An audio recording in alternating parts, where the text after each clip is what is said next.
이야기는 여러 마리의 마차가 멈추고 몇몇 병사들이 전투 준비를 시작하는 장면으로 시작된다. 고블린을 닮은 무기들을 즉석에서 만들어 들고 온 무리들이 전차를 향해 달려들어 약탈하려 한다. 그러나 그곳에 있던 모든 용병들은 괴물들과 맞서 싸우기 위해 방어 자세를 취하고 두 무리는 서로를 향해 돌진한다. 결국 전투에 참여한 모든 존재들의 피가 바다처럼 넘쳐 흐르는 광경이 펼쳐진다.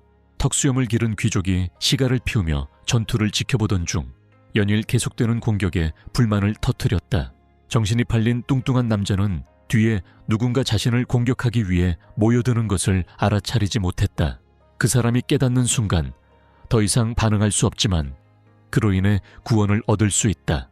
긴 머리를 가진 사람이 적들에게 달려들어 방역한다. 도깨비는 긴 머리를 가진 남자를 치려하지만 한 손에는 검을, 다른 한 손에는 방패를 든 채 눈도 채 보지도 못하고 순식간에 반으로 잘려나간다. 남자는 다른 괴물의 공격을 막아내고 있다. 그는 방패를 이용해 방역하며 도깨비의 머리를 가격해 멀리 날려버린다. 하지만 그럼에도 불구하고 분노한 도깨비가 주인공을 향해 돌진하며 그를 죽이고 동료들의 복수를 하려 하고 있다. 화가 난 남자는 방어용으로 방패를 사용하기 시작했고 그 덕분에 양손이 자유로워졌다. 한 손으로는 괴물의 해골을, 다른 한 손으로는 팔을 붙잡은 채 가엾은 도깨비 해골을 재빨리 움켜쥔다. 그는 억지로 그것을 찢어내려 애쓰고 이어서 극도로 잔인한 방식으로 남자는 짐승을 반으로 찢기 시작하며 앞서 온 귀족은 그저 충격에 빠져 지켜볼 뿐이다. 귀족은 남자가 맨손으로 도깨비를 반으로 갈라 죽였다는 사실에 믿을 수 없다는 듯이 얼굴을 찌푸렸다. 도깨비의 피가 얼굴에 묻어 있었다. 소녀는 짐승의 몸을 계속 응시하고 귀족은 그에게 자신이 누구인지 묻는다. 하지만 이 모든 일이 일어나기 전에 한 남자가 컴퓨터 앞에서 작업하는 모습을 보게 되고 주인공은 자신이 어릴 적부터 게임을 좋아했으며 그것이 죄가 아니라고 설명하기 시작한다. 게임 세계에는 케이스 시스템과 빈곤 같은 다양한 요소들이 존재했다. 귀족들은 권세를 휘두르며 친한 사람이나 심지어 낯선 사람까지 배신하고 살해하는 일이 벌어졌다. 그리고 마지막으로 파괴와 살육만을 생각하는 수많은 괴물과 흉포한 짐승들. 주인공은 자신을 달렌이라고 소개하며 키가 크고 머리가 긴 남성의 외모를 하고 있다. 중세시대 복장을 한 채 그는 자신의 진짜 이름이 다른 것이었다고 말하며 이전 세계에서 살았던 자신의 삶을 회상한다.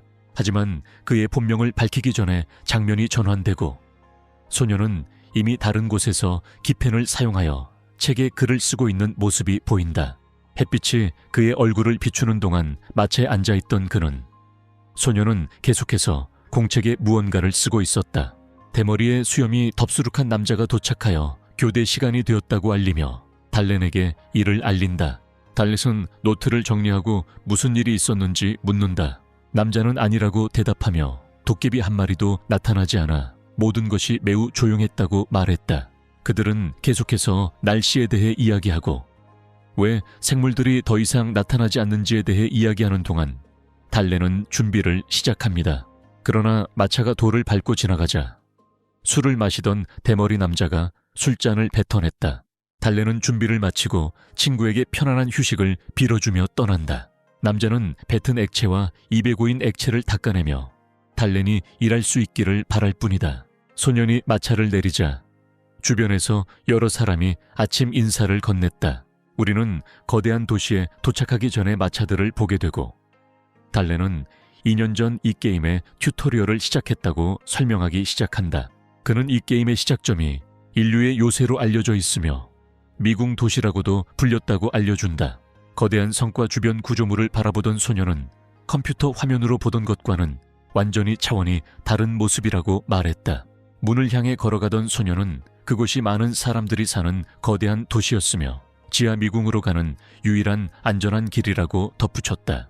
달렌은 미궁에 등장하는 괴물들을 피할 수 있는 유일한 길은 이 길뿐이며 이 길에는 수많은 보물이 묻혀 있다고 말한다. 게다가 미궁의 가장 아래쪽에는 소원을 들어주는 돌이라는 물건이 있다고 결론지었다. 그는 솔직히 말해서 이 방법이 자신의 땅으로 돌아갈 수 있는 유일한 방법이었을 것이며 그 돌이 실제로 존재하는지 확인할 수 있는 방법이었을 것이라고 생각한다. 그는 미궁의 끝까지 내려가야 할 것이다. 그러나 그의 관심을 끄는 누군가가 뒤에서 그의 이름을 불렀다. 이 사람은 지난번에 만났던 귀족과 같은 사람으로 달렌에게 인사를 건네자 소녀는 그렇게 격식을 차릴 필요가 없다고 말했다. 달렌이 다가오자 주인공이 남자보다 훨씬 키가 큰 것이 눈에 띄었고 두 사람 모두 자신들이 동료임을 언급하며 격식을 차리지 않았다. 우리의 주인공은 그 남자가 무언가를 원한다고 생각했고 귀족은 놀라워하며 달렌이 예리한 통찰력을 가지고 있어서 이 모든 우아함을 가진 소년을 좋아한다고 말했다. 그는 달렌이 자신의 개인 용병으로 자신의 상점에 합류할 의향이 있는지 물었다. 이 말을 들은 달렌은 그 경기에서 그런 일은 처음 본 것 같아 다소 혼란스러워했다. 두 사람 모두 그의 상인 본능이 이 미로 같은 도시에는 날아다니고 기어다니는 초인적인 존재들이 많지만 주인공이 곧 그들처럼 강해질 것이라고 확신했다고 말했다. 소녀는 그 일이 일어나기 전에 소설이 자신을 고용하려 했는지 물었고 난쟁이는 그렇다고 확인했다. 그는 이 제안이 주인공에게도 유리할 것이라고 강조하며 소년이 제안을 받아들일지 다시 한번 물었다. 그러나 뜻밖에도 소년은 거절했고 난쟁이는 이 일이 일어날 줄 알았다며 재킷에서 무언가를 꺼내기 시작했다. 남자는 수수료로 받은 동전 한 봉지를 꺼내며 15실링이라고 말했다. 달람은 수수료가 10실링이라는 사실에 혼란스러워했고 심지어 중간에 합류했기 때문에 더 적은 금액을 받을 수도 있다고 생각했다. 포켓몬은 나머지 부분을 투자라고 말했어요.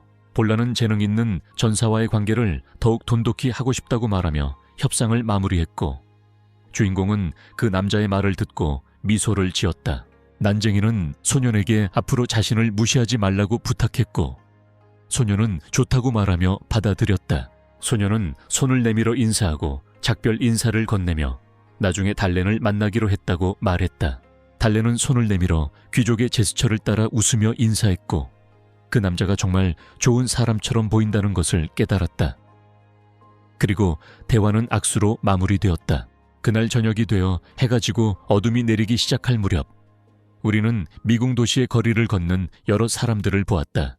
우리의 주인공도 그들 중 한 명이었는데 소녀는 혼란스러워 보였고 생각에 잠겨 주변 사람들을 무시한 채 있었다. 그는 귀족이 제안했던 것을 떠올리며 게임 플레이 중에 그런 것을 본 적이 없다고 생각했다. 소녀는 그런 일은 처음 본다고 생각했고 이는 게임의 이벤트가 자신의 행동에 따라 달라질 수 있다는 것을 의미했다. 달렌은 매우 매력적인 제안이라고 결론 지었지만 막상 도착하자마자 이미 모든 것이 정해져 있었기 때문에 해야 할 일이 있었다. 소녀는 도시의 여러 거리, 골목, 그리고 교외 지역을 계속해서 걸어갔다. 우리의 주인공인 언은 가난한 지역을 지나 마침내 표지판이 있는 곳에 도착했다. 소녀는 가게를 둘러보더니 자신 있게 이곳이 바로 자신이 찾던 곳이라며 문을 열고 들어갔다. 그리고 들어서자마자 많은 사람들이 이야기하고 술을 마시고 있는 바였다는 것을 알 수 있었다. 일부 용병들은 임무에 대해 이야기하며 축하를 나누고 있었다. 다른 사람들은 무언가의 스트레스를 받아 술과 음료에 분노와 증오를 쏟아냈다. 그리고 몇몇은 이미 술에 취해 잠들어 있었고 상황을 지켜보고 있었다. 놀랍게도 갈러는 이곳이 자신이 바라던 곳이라며 기뻐했다. 걷고 주변을 둘러보며 그는 경기 시작 직후에 자신이 하지만 무언가가 그의 시선을 사로잡았고 옆을 바라보니 반짝이는 무언가가 있어 깜짝 놀랐다. 우리의 주인공은 자신이 본 것을 보고 날카로운 이빨을 드러내며 음흉한 미소를 지었다. 밝은 빛을 바라보니 그는 일종의 유령 같은 시체를 보았다. 반투명했어요. 시스템 화면에는 소년이 비참한 병사의 시체를 발견했다는 메시지가 나타났고 우리는 그 사람이 그곳에서 단검 공격으로 살해당했다는 것을 알게 되었다. 시스템은 소년이 시체를 수거하면 죽은 사람의 능력뿐만 아니라 기술과 아이템도 상속받을 수 있다고 알렸다. 미소를 지으며 그것을 응시하던 주인공은 그 터무니없이 어려운 게임을 상대할 수 있는 최고의 무기가 무엇일지 고민하기 시작했다. 손을 뻗자 녹색 에너지가 팔로 흘러 들어왔고 소녀는 무슨 일이 있어도 이 게임의 끝을 보겠다고 말하며 시체를 주워 담았다.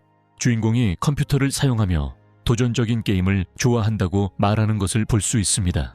주변 장치를 조정하면서 소녀는 흔히 물리학이라고 불리는 제어 가능성을 즐겼다고 말하며 그 때문에 너무 쉬운 게임은 지루해졌다고 합니다. 그러나 이 게임은 거대한 오우거에게 자신의 캐릭터가 산산이 부서지는 모습을 모니터로 지켜보며 그에게도 매우 어려운 게임이었다. 게임 오버 화면을 본 그는 주인공이 약했고 게다가 몬스터들은 엄청나게 강했다고 덧붙인다. 게임 속 세계는 파멸을 향해 치닫고 있었다. 모든 연합군 NPC는 악맥에 홀렸거나 그를 배신하려 애쓰고 있었다. 매일 밤 잠을 쫓기 위해 에너지 음료를 마시는 것. 그는 자신이 약 100번이나 죽었다고 말했지만 이 게임의 결말을 꼭 보고 말겠다는 결심이 확고했다고 한다. 어떤 식으로든 그런 다음 시스템 메시지가 나타나 플레이어가 선택한 아이템을 구매할지 여부를 묻는 질문과 함께 예 또는 아니요 옵션을 제공합니다. 이를 본 주인공은 짜증이 나지만 엔딩에 도달하려면 어떤 저주받은 게임에 과금을 해야 할지 궁금해하며 그 돈을 쓰겠다고 말한다. 그런 다음 마우스를 예 버튼으로 옮기고 클릭한 뒤 게임에 투자한 시간이 없었다면 이미 삭제했을 것이라고 덧붙인다. 하지만 이게 현재의 삶인가요? 소녀는 한숨을 쉬며 테이블에 고기를 내리치고 진흙을 묻히며 그냥 그 게임을 삭제했어야 했다고 말한다. 옆을 돌아본 소년이 바닥에 놓인 반투명한 시체를 응시하고 있는 동안 다른 사람들은 술집에서 계속 술을 마시고 있다. 여전히 그 형상을 응시하던 소녀는 다행히 다른 사람들은 볼 수 없을 거라고 확신했다고 말했다. 이는 다운로드 콘텐츠 또는 헤어라고 불렸으며 새로운 캐릭터가 마지막 라운드에서 죽은 주인공의 능력을 물려받을 수 있는 기능으로 수백 번 죽어본 플레이어들에게 무한한 성장의 가능성을 열어주었고 자신이 마신 음료값을 지불하기 위해 카운터에 동전을 남겨두는 일도 있었다. 소녀는 그 시스템에 단 하나의 결함이 있었다고 말하며 일어섰다. 그건 그랬어.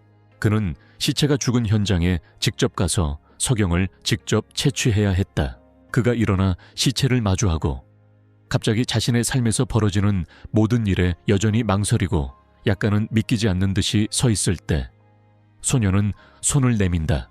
그는 시체를 수집하는 능력을 사용하고 그 후 주변에 있던 모든 녹색 기운이 달렌을 향해 움직이기 시작하며 달렌이 겪는 모든 일을 지켜보면서 달렌을 둘러싼 모든 녹색 기운에 둘러싸이기 시작합니다.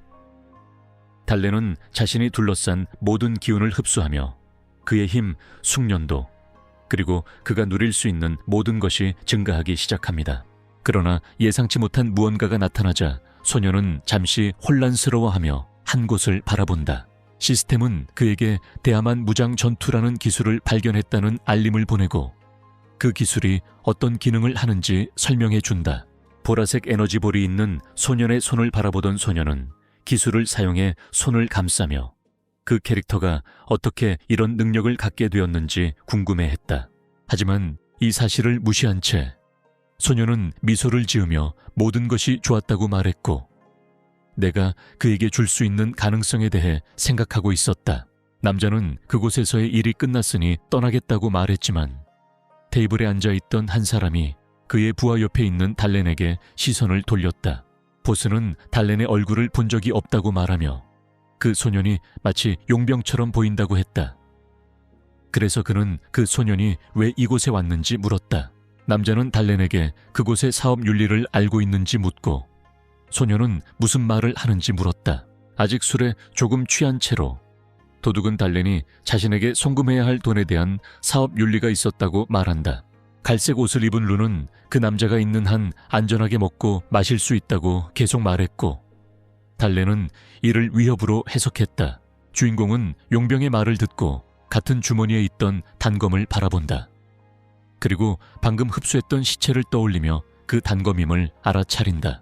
소녀는 이 사람이 전에 자신을 죽인 놈이라고 기억해냈다. 그러나 도적에 불행하게도 달렌은 안타깝게도 줄 돈이 없다고 말했고 남자는 짜증을 내며 소년이 정말 가진 게 없냐고 물었다. 마루는 위압적으로 우리 주인공에게 다가가 살기 어린 눈빛으로 그를 응시한다. 그의 옆에 있는 근육질의 대머리 하수인이 그 남자를 쫓아가려 하지만 마룬이 그를 막으며 괜찮다고 말하고 자신은 풀어주고 가겠다고 말한다. 도둑은 달렌에게 소년이 술을 샀는지 묻고 소년은 자신이 산 것처럼 행동하며 좋은 사람인 척한다. 그 소년은 그 소년이 가야 한다고 말한다. 그는 예외를 두어 그 소년을 보내주었다.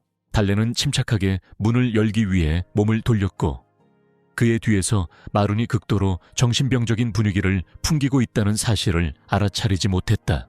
도적은 단도를 뽑아들고 위협적인 기세로 주인공에게 돌진한다. 소년은 무슨 일이 일어날지 모르는 듯 문을 열기 직전 앞만 바라보고 있었다.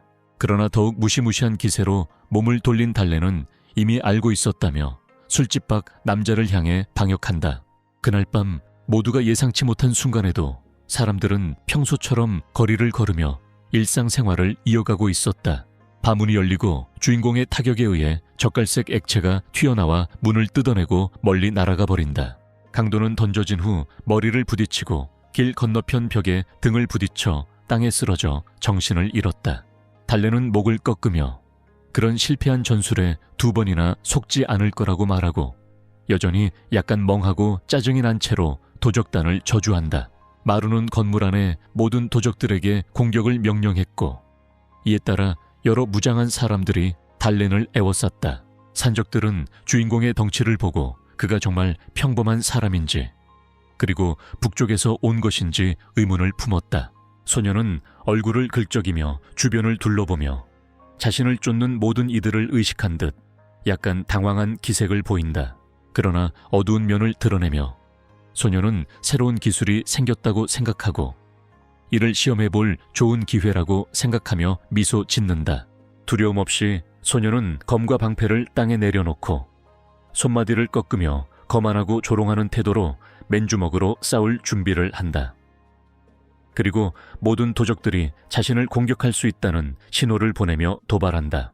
남자의 태도를 본 사람들은 모두 그 소년이 거만하다고 말하며 소년을 향해 달려들어 공격했다. 한 도적이 작은 칼을 들고 주인공에게 달려들어 그 아이를 죽여야 한다고 말한다. 하지만 달렌은 손에 보라색 오라를 응축하고 있을 뿐 산적들이 사자굴에 들어오기를 기다리고 있었다. 그러자 남자가 그를 치려할 때 그는 마지막으로 주먹을 한 번 더 펴고 바로 다시 오므려 강도들의 배를 강력한 충격으로 쳤다. 남자는 즉시 밀려나 몇 미터 떨어진 곳에 쓰러졌고 이미 의식을 잃었으며 아마도 사망했을 것이다. 다른 도적들에게서 그를 발견하고 심지어 두려움까지 느끼며 즉시 달렌에게 달려들었고 두 도적은 소년을 죽이기 위해 두 자루의 칼을 준비했다. 대머리 남자가 칼을 휘두르며 공격해오지만 소년은 재빨리 피하고 방역하여 남자를 멀리 날려버립니다. 다른 도적은 나무 몽둥이로 공격을 가하는 데 성공했지만 몽둥이가 부러졌음에도 상대방에게는 상처 하나 남지 않았다는 것을 깨닫는다. 반다나를 쓴 남자는 아무런 효과가 없자 사람의 몸이 어떻게 쇠처럼 단단할 수 있는지 궁금해한다. 걱정하는 사이 달렌은 이 틈을 이용해 남자의 배를 주먹으로 한 방 때려 기절시킨다. 산적들이 달려오는 모습을 본 우리의 주인공은 딱 한 가지 일만 한다. 그는 자신이 이길 수 있다는 걸 알고 악의적인 미소를 지었다. 길 건너편에서 완전히 패배한 마루는 짜증이 나서 자신은 강도들에게 복종하도록 돈을 주고 있으니 그 사람도 즉시 끝내야 한다고 말한다. 상사의 명령을 듣고도 망설이는 모습. 금발머리를 한 남자가 즉시 뒤에서 달려들어 소년의 등을 칼로 찌르려 한다. 그러나 앉기도 전에 몸을 돌려 상대방의 턱을 뒤꿈치로 정확히 가격하고 파트너가 쓰러지는 틈을 타 다른 도적이 단검을 들고 소년을 공격하러 달려든다. 그러나 이번에는 달렌이 재빨리 자신을 방어하여 몇 초 동안 아무것도 볼 수 없게 만드는 먼지 구름을 만들어냈다. 먼지가 가라앉자 달렌이 맨손으로 남자의 단검을 잡아채는 데 성공했고 그 과정에서 주먹에 부상을 입었다는 것을 알 수 있었다. 즉시 공격자의 움직임을 막으면서 소년은 남자의 얼굴에 주먹을 날렸고 남자는 어떻게 그가 단검을 손으로 잡았는지 의아해했다. 타격의 충격을 받은 순간에 남자는 이미 의식을 잃은 채 몇 미터 뒤로 굴러 떨어졌다. 달렌은 불만족스러운 듯하며 그거 정말 엉망이었다고 불평한다. 또한 가슴에 묻은 먼지를 털어내며 주변에 패배한 도적들의 시신을 바라보았다. 그는 그저 남자의 손목을 잡으려 했을 뿐이라고 설명했다. 실력이 부족해서 그런 일이 일어났을 거예요. 달레는 자신의 스탯을 확인한 후 디지몬 무장 전투 실력이 단 1%만 향상되었다는 것을 깨닫고 게임이 매우 어려웠다고 말했다. 돌이켜보면 대머리 남자가 소년을 향해 무엇을 했는지 묻는 모습이 그의 시선을 사로잡는다. 바텐더는 달렌을 비난하며 그 소년이 대낮에 사람들을 폭행하고 있었고 설령 그가 용병이라 할지라도 그것은 허용되지 않는다고 주장했다. 그러나 주인공은 대화할 인내심이 없었고 남자가 자신을 위협한다고 생각했다. 이 시점에서 소년은 도끼를 그린다. 바텐더는 계속해서 불평을 늘어놓으며 경비병들이 이 사실을 알게 되면 너도 다치지 않을 수 없을 거라고 말했고 그가 깨닫기도 전에 도끼가 그의 쪽으로 날아왔다. 대머리 남자는 머리 근처에 날아온 물체를 간신히 보고 완전히 겁에 질렸다. 그러자 주인공은 실수로 손에서 놓았다고 말하며 사과했다. 그는 대머리가 된 남자에게 다가가 나무에 박힌 도끼를 빼내고 소녀는 손에 도끼를 쥔 채로 살인적인 분위기에 잔뜩 긴장한 채로 서 있다. 그는 바텐더에게 그 남자가 무슨 말을 했는지 물어봅니다. 밤이 되자 오두막 근처에서 달렌이 금덩어리 자루를 공중에 던지는 모습이 보였다. 소녀는 누군가를 위협하기 전에 먼저 자신의 적이 누구인지 알아야 한다고 말한다. 그리고 그 남자가 여관 주인이라 돈을 많이 벌었지. 도시 거리를 걷던 그는 이 물건을 가지고 있으면 이미 아무것도 걱정할 필요 없이 좋은 곳에 머물 수 있을 거라고 덧붙였다. 그리고 몇 미터 떨어진 곳에서 접수원이 주인공을 맞이하며 이곳이 바로 검과 방패가 있던 곳이라고 말한다. 이 남자는 용병의 계급에 따라 할인을 제공하기도 하는데 이 남자는 소년에게 얼마나 오래 머물 계획인지 물었다. 달렌은 일주일 동안 머물겠다고 말한 뒤 주머니에서 펠버 발렌티노의 목걸이를 꺼내며 자신이 펠버 발렌티노 랭크의 용병임을 알렸다. 접수원은 펠버 발렌티노 랭이라는 신분 덕분에 아침과 점심은 무료로 제공되지만 저녁 식사는 추가 요금이 발생하며 그릇 가격은 얍실링이라고 설명했습니다. 동전 주머니를 본 소녀는 여전히 비싸다고 생각하며 약간 실망감을 느꼈다. 그러나 선택지가 많지 않자 그는 카운터에 동전을 두고 자신의 방 4기 2비호로 향했다. 그곳에 도착하자 소녀는 갑옷과 무기를 모두 벗어 침대에 놓았다. 소녀는 창문으로 하늘의 달을 바라보며 게임을 완성하기 전에 가장 중요한 것은 생존이었기에 이것이 진정한 시작이었다고 말한다. 달레는 생각에 잠긴 채 이 세상이 무너지지 않도록 하기 위해서는 자신이 더 강해져야 한다고 생각했다. 그러기 위해서는 돈과 경험이 필요하다고 판단했다. 하지만 안타깝게도 현재 장비와 기술로는 사실상 불가능할 것 같습니다. 그는 좋은 장비를 사기 위해 돈이 필요했고 헤어 스킬을 사용하려면 레벨을 올려야 했다. 수많은 라운드를 거듭한 덕분에 그의 캐릭터들의 시신은 대륙 전체에 흩어져 있으며 이를 통해 그는 기하급수적으로 진화할 수 있게 되었다. 주먹을 꽉 쥐며 결심한 소녀는 자신이 이전보다 훨씬 더 강해질 수 있을 만큼 모든 시체를 모았다고 결론 내렸다. 그 세계 속 생물들을 상상하며 시간이 얼마 남지 않았다는 것을 깨닫고 가능한 한 빨리 준비해야겠다고 생각했다. 좀 더 깊이 생각해보니 소녀는 돈을 벌면서 동시에 시체를 수습할 수 있는 특별한 인물을 찾고자 전국을 탐색하고 있었다. 소녀는 이 일을 위해서는 둥지의 주인을 만나야 한다고 말하며 이야기를 마무리했다. 다음 날 다른 곳에서는 까마귀 로고가 새겨진 간판을 볼 수 있습니다. 이곳 안은 보라색 빛으로 환하게 밝혀져 있다. 탁자 위에는 다양한 장비와 책, 그리고 마법의 물약들이 놓여 있다. 아름다운 소녀가 손을 턱에 괴고 달렌이라는 이름을 말하고 있다. 몇몇 논문을 읽어보니 소녀가 테이블 근처 의자에 앉아 주인공에 대한 정보가 담긴 특정 논문을 읽고 있는 모습이 보였다. 다음 날 마침내 해가 떠오르며 호텔 전체와 미궁 도시 내 다른 아파트들의 햇살을 비추었다. 호텔 리셉션 담당자는 주인공의 안전한 여행을 기원하며 소녀는 재빨리 자리를 떠났다. 주변을 둘러보며 여전히 조금 혼란스러워하던 소녀는 지금 가야 할지, 아니면 더 적절한 순간을 기다려야 할지 스스로에게 물었다. 그는 도시의 거리와 교회를 걸어가기 시작한다. 그가 방문하고 싶어 했던 장소로 향하고 있어요.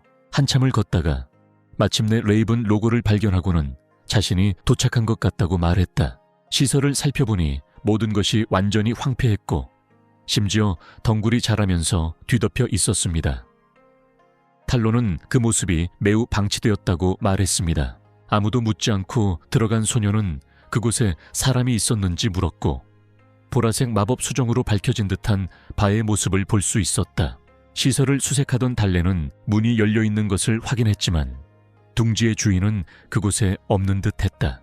무언가가 그의 시선을 사로잡았고 그는 문 쪽으로 시선을 돌리며 초대받지 않은 손님이 있을지도 모른다고 말했다. 문 뒤에는 전날과 같은 소녀가 석궁을 숨기고 있었고 소년이 이를 알아차리자 오해를 풀어야 한다고 말했다. 소녀는 자신이 들어왔던 문으로 가서 자신과 몇몇 특정 사람들만이 알고 있는 비밀 암호로 문을 두드린다. 이 말을 들은 소녀는 잠시 침묵하다가 한숨을 쉬며 무언가를 깨닫는다. 문을 열기 전에 그녀는 몇 번이나 말해야 하는지 묻고 문을 열면서 영업시간이 아닐 때는 급한 일이 아니면 오지 말라고 말한다. 주인공을 본 순간 그녀는 그 소년이 자신보다 훨씬 키가 크다는 것을 알아차리고 한 번도 본 적이 없는 아이라고 말했다. 한숨을 쉬며 소녀는 소녀가 사업을 잘하려면 고객층을 넓혀야 한다고 말한다. 이곳은 번창해야 마땅한데 소녀는 미소를 띤 채 침묵을 지키고 있어 조롱의 기미가 엿보인다. 그녀는 자신이 충분히 할 수 있다고 설명하며 북쪽에서 온 손님치고는 말을 많이 하는 편이라고 덧붙였다. 그녀는 다시 얼어붙으며 야만적인 자가 어떻게 감히 자신과 같은 사람을 암시할 수 있는지 묻는다. 그러자 소년이 이해했는지 묻고 달렌이 확인한다. 소년은 2살 때 이주한 야만인이 되는 것은 좋지 않다고 말하고 소년은 그 말에 약간 혼란스러워한다. 그는 어릴 때부터 교양 있는 환경에서 자랐다고 설명하며 정보원과는 달리 외국어에 능숙하지 않았다고 덧붙였다. 이 말을 듣자 소년은 억지로 참으려 해도 웃음을 터뜨리며 소년이 실망스럽다고 말했다. 소년은 사과하며 이렇게 신사적인 방식으로 속일 줄은 예상하지 못했다고 말했다. 그녀는 미소를 지으며 돌아서서 주인공이 손님인 만큼 차를 대접하겠다고 말하며 자신이 있던 자리로 걸어갔다. 그녀가 돌아서자 주인공은 석궁을 든 소녀를 알아차리고 약간 긴장하며 땀을 흘린다. 그는 자신의 가슴이 거의 뚫릴 뻔했다고 생각하며 알 수 있는 미소를 지었다. 그 소녀는 그를 무시할 뿐이에요. 안으로 들어간 소녀는 달렌에게 차를 권하며 달렌이 이미 그녀에 대해 들었을지라도 서로를 소개해야 한다고 말했다. 시에나라는 이름으로 자신을 소개하며 까마귀 둥지 네스트의 단순한 정보원이라고 말하지만 사실은 그곳의 주인이라고 밝힌다. 소녀는 자신을 달렌이라고 소개하며 그곳에서 다양한 종류의 임무를 수행할 수 있다는 이야기를 들었다고 말했다. 그가 맞은편에 앉자 소녀는 그가 원한다면 임무를 수행할 수 있다는 것을 확인시켜 주면서 소년이 그 장소를 어떻게 발견했는지 물었다. 소녀는 2사람이 자신에게 그렇게 말했고 만약 그녀가 술을 권했다면 마셨을 거라고 말했지만 차만 권해서 마시지 않았다고 대답했다. 소녀는 남자의 혀가 너무 느슨하다고 말하며 주인공이 인생을 잘 살았는지 묻고 소녀는 대충 그런 식이었다고 대답한다. 그녀는 소년이 문을 두드리는 데 사용한 코드가 진정으로 가까운 사람들만 아는 것이라고 설명하며 그래서 그녀는 예방 조치를 취하려고 노력했다고 말했다. 소녀는 단순한 걱정거리로는 감당하기 어려울 정도로 피해가 크다고 말하지만 주제를 바꾸어 소녀는 그에게 임무를 받고 싶은지 묻는다. 그녀는 모든 것을 고려해도 그 소년에 대해 여전히 잘 알지 못한다고 설명한다. 그 소년이 둘 다와 더 가까운지 아닌지조차 말이다. 그래서 이번이 처음으로 만나는 자리이고 현재로서는 소녀가 할 수 있는 일은 소년의 실패 여부와 상관없이 자신의 사업에 큰 영향을 미치지 않는 사소한 임무를 주는 것뿐이다. 미소 짓는 소녀는 첫 만남이라 괜찮다고 말하고 소녀도 미소를 짓는다. 미소를 지으며 소녀는 맨손으로 도깨비를 찢어발긴 전능한 전사의 능력을 직접 목격해야겠다고 말한다. 또 다른 장소, 도시의 더 외진 슬럼가와 같은 곳에서 달래는 자신이 받은 전단지에 적힌 정보를 읽고 있는 모습이 보인다. 그는 그 소녀가 여우 같다고 말하며 아직 너를 잘 모른다고 하더라. 그가 도시에 도착한 순간부터 모든 말은 거짓말이었다. 소녀는 그가 그곳에 가려는 생각조차 하기 전에 이미 그가 누구인지 알고 있었다. 산책을 하던 소녀는 도시 하수구 한 구역으로 들어섰고 그곳이 청동 영토 외곽의 낮은 길이라는 것을 알아차렸다. 소년이 자신이 있어야 할 곳에 도착했음을 깨닫고 그는 분석을 시작했다. 그 거리에서 실종 사건이 발생했고 그래서 그가 그곳으로 가라는 임무를 받은 것 같습니다. 한 달 동안 같은 장소에서 여러 차례 실종 사건이 발생하고 있는 것 같습니다. 로우 스트리트 입구, 소녀는 해당 구역에 들어가 수색을 시작하고 이러한 사건들이 3일 5일 간격으로 발생한다는 설명도 덧붙여진다. 최근 한 청년이 실종되면서 범죄자의 범행 수법이 점점 대담해지는 것으로 보인다. 주인공은 돌을 둘러보며 하수구로 들어가 마지막 실종 사건이 그곳에서 일어났다는 기록이 있다고 언급한다. 그래서 소녀는 조사를 시작합니다. 무언가가 그의 시선을 사로잡았고 앞을 바라보니 괴물의 그림자가 배를 이야기하는 모습이 보였다. 그 생명체는 인간과 비슷했지만 네 발로 걷고 동물처럼 행동했다. 달래는 방패를 들고 검을 뽑아 전투 준비를 하지만 괴물을 보자마자 무언가의 시선이 끌렸다. 그는 쥐를 닮은 이 인간형 생명체가 자신의 시체 중 하나를 먹어치운 범인임을 깨닫는다. 시스템은 달래니 시험의 일환으로 먹힌 사냥꾼의 시신을 발견했다는 사실을 알립니다. 시스템은 주인공이 누군가가 먹히거나 흡수된 시체를 물려받을 수도 있다는 암시를 주기도 한다. 그것을 소비한 대상을 쓰러뜨림으로써 달래는 괴물과 마주하고 괴물의 등에 여러 개의 혈관이 돋아나 있으며 흉포한 외모를 하고 있음을 알아차린다. 이를 본 소녀는 미소를 지으며 이렇게 빨리 목표를 찾을 줄은 상상도 못했다고 덧붙인다. 소녀는 자신이 운이 좋다고 생각하고 알림은 그가 목표물을 쓰러뜨리고 흡수하면 괴물이 먹은 시체의 힘을 얻어 방어력을 높일 수 있다고 설명한다. 소녀는 괴물이 낮은 레벨의 반 몬스터이거나 낮은 레벨의 보스일 것이라고 말했다. 처음 괴물과 싸웠던 기억을 떠올리며 그는 쥐가 원래는 오우거만한 크기였고 건물을 쉽게 파괴할 수 있었다고 회상했다. 그 생물은 무섭고 끔찍한 모습으로 오늘 먹을 것이 별로 없었고 작은 식사로는 더 이상 위장에 영향을 주지 않아 배가 고프다고 말했다. 전투 자세를 취하며 게임 초반부라 이 생물이 아직 개발 중이고 완성되지 않은 것 같다고 말한다. 이를 깨달은 주인공은 괴물의 최강한 힘을 마주하지 않아도 되니 이쪽이 더 낫다고 말한다. 이를 더 쉽게 만드는 것. 달래는 사악한 미소를 지으며 괴물이 가장 강력한 단계에 도달하기 전에 처치할 수 있다고 말한다. 분노에 차고 이미 인간의 의식을 잃은 짐승, 맹렬한 눈빛과 이빨로 주인공과 그의 생명을 위협한다. 날카롭고 거대한 발톱을 휘두르며 달렌을 향해 달려가 소년을 공격하려 한다. 하지만 달렌은 이미 준비되어 있었고 뒤로 물러나 공격을 쉽게 피했다. 그는 멈춰선 틈을 이용해 상대의 복부를 발로 빠르게 차서 공격한다. 공격에 의해 괴물은 몇 미터 밖으로 튕겨져 나가며 배에 극심한 피해를 입었다. 괴물은 하수구 벽에 머리를 부딪혀 심하게 다치고 정신을 잃었다. 괴물은 달렌을 향해 몸을 돌렸고 우리는 상처가 짐승의 두개골 일부를 으스러뜨렸다는 것을 알 수 있었다. 그러나 상처에 역겨운 분홍색 슬라임이 생겨나자마자 상처가 즉시 재생되기 시작한다. 적이 재생하는 것을 본 소녀는 극도로 짜증이 났다. 괴물이 여전히 매우 강력하다는 것을 깨달은 순간 망설임 없이 빠르게 다시 공격할 준비를 한다. 우리의 주인공을 죽이도록 충전하는 것.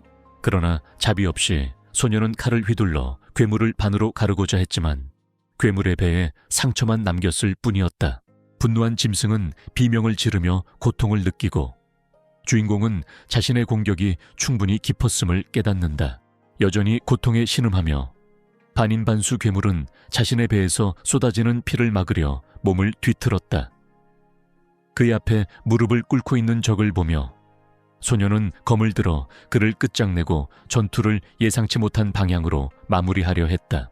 눈물 글썽이며 괴물은 주인공에게 사람이었기에 제발 멈춰달라고 애원한다. 이 말을 들은 소녀는 완전히 혼란스러워하며 괴물이 이제 괜찮은지 묻고 상대방은 그렇다고 대답하며 울음을 터뜨렸다. 짐승은 자신이 원해서 그런 짓을 하지 않았다고 말한다. 눈에서 눈물이 줄줄 흐르면서 울고 있었다. 그는 계속해서 절망적인 울음을 터뜨리며 사람을 먹고 싶지 않았고 어떤 종류의 사람들이 이 짐승을 자신에게 넣었다고 말했다. 주인공은 이 사람들이 누구인지 묻는다. 괴물은 자신도 모른다고 답하며 검은색 로브와 마스크를 쓰고 있었다고 말했다. 괴물은 이 사람들이 자신들을 변신시키기 위해 이상한 물약과 마법을 사용한다고 덧붙였고 달래는 그 가면들이 어떤 모습인지 물었다. 여전히 일어난 모든 일에 대해 울고 있는 짐승은 자신들이 매끄러운 표면에 큰 입이 그려진 금으로 만들어졌다고 설명한다. 이 말을 들은 달래는 무언가를 떠올리며 시간이 지날수록 이 사람들이 자신에게 더 많은 골칫거리를 안겨줄 것이라고 말한다. 그래서 그들과 맞설 준비를 하는 게 좋겠어. 그리고 갑자기 괴물은 사람들에게 이런 짓을 저지른 자신이 한심하다며 절망하기 시작했다. 소녀는 자신의 잘못이 아니라고 대답했고 괴물은 놀라며 약간 당황한 표정을 지었다. 그는 소년을 그렇게 만든 사람들이 주범임으로 걱정할 필요가 없다고 덧붙였습니다. 달래는 그들을 모두 없애겠다고 말하며 어쩐 일인지 괴물이 나타나기 시작한다고 덧붙인다. 그가 일어서자 주인공은 생각에 잠기며 자신의 검이라고 생각하며 괴물에게 다시 한번 감사를 표한다. 여전히 눈물을 흘리며 울고 있는 남자는 그 사람들이 자신의 딸의 살을 먹었다고 말합니다. 소년이 멀어져 가는 동안 괴물은 계속해서 입을 크게 벌리고 살, 근육, 장 등을 먹도록 강요했던 일에 대해 이야기한다. 하지만 그에게서 무언가 변화가 일어나고 그의 아우라는 이전 상태로 돌아와 극도로 공격적이고 무서운 모습이 되며 배고프다고 말한다. 짐승은 다시 광기에 휩싸여 달렌을 공격하려 하고 소년의 뒷모습이 보일 때 달려들어 덮치려 한다. 무슨 일이 일어났는지 깨달은 소년은 입술을 깨물며 극도로 짜증이 나 칼을 뽑아들었다. 괴물이 이 고통에서 구해준다는 행동으로 그에게 다가오기 전에 소년은 몸을 돌려 검을 휘둘러 마무리한다. 괴물의 머리는 순식간에 몇 미터 떨어진 곳으로 날아가 버렸고 반쯤 인간인 몸은 하수구 물에 빠졌다. 시스템은 소년이 괴물을 처치하고 괴물이 그의 시신을 삼켰으며 그 결과 새로운 시신을 발견했다는 사실을 알립니다. 달래는 물속에 누워있는 자신의 시신과 괴물의 시신을 바라보며 세상을 저주하고 시스템은 그가 그것을 흡수하길 원하는지 묻는다. 우리는 이미 늦은 오후가 되어 해가 지기 시작할 무렵 까마귀 둥지로 돌아갔다. 안에서는 아름다운 소녀가 주인공에게 마지막까지 돌아왔는지 묻고 있다. 소년이 짜증스럽고 풀이 죽은 표정으로 그곳에 들어서자 소녀가 그에게 술을 마실 건지 묻는다. 별다른 대화 없이 달래는 손에 들고 있던 가방을 테이블 위에 던지며 그들이 찾고 있던 남자를 잡았다고 말했다. 여자는 가방을 열고 안을 본 후 역겨운 표정을 지었지만 아무 말도 하지 않았다. 이를 본 그녀는 도깨비를 갈라놓는 것이 거짓이 아니었음을 깨닫고 이제는 두 가지 모두 거짓이 아니었다고 확신한다고 말한다. 결국 말들은 진지했다. 시에나는 카운터 뒤에서 동전 한 봉지를 꺼내며 어차피 좋은 직업을 구해서 15실링을 내야 한다고 말한다. 다소 당황한 표정으로 소녀는 소년이 예상보다 일을 빨리 끝냈다고 말했지만 그렇다고 해서 더 많은 일을 맡게 될 것이라는 뜻은 아니었다. 상황을 보고 마음이 아팠던 소녀는 그 돈이면 한번 여행하기에 충분하다고 말했다. 그는 또한 주머니에서 다른 가방을 꺼내 카운터 위에 올려놓았고 시에나는 그것이 무엇인지 궁금해하며 호기심을 느꼈다. 차가운 표정으로 그는 가방 안에 들어있는 것이 살해된 피해자들의 소지품이라고 설명했고 그 말에 소녀는 혼란스러워하며 약간 겁에 질렸다. 이를 본 소녀는 그가 건네준 물건을 보고 자신이 무엇을 해야 할지 의문을 품었고 달래는 자신이 소녀에게 가족들에게 건네주길 바랐다고 설명했다. 달래는 돈을 지불하겠다고 제안하지만 소녀는 어떤 핑계를 대며 돈을 갈취하는 정보원이 아니라고 말한다.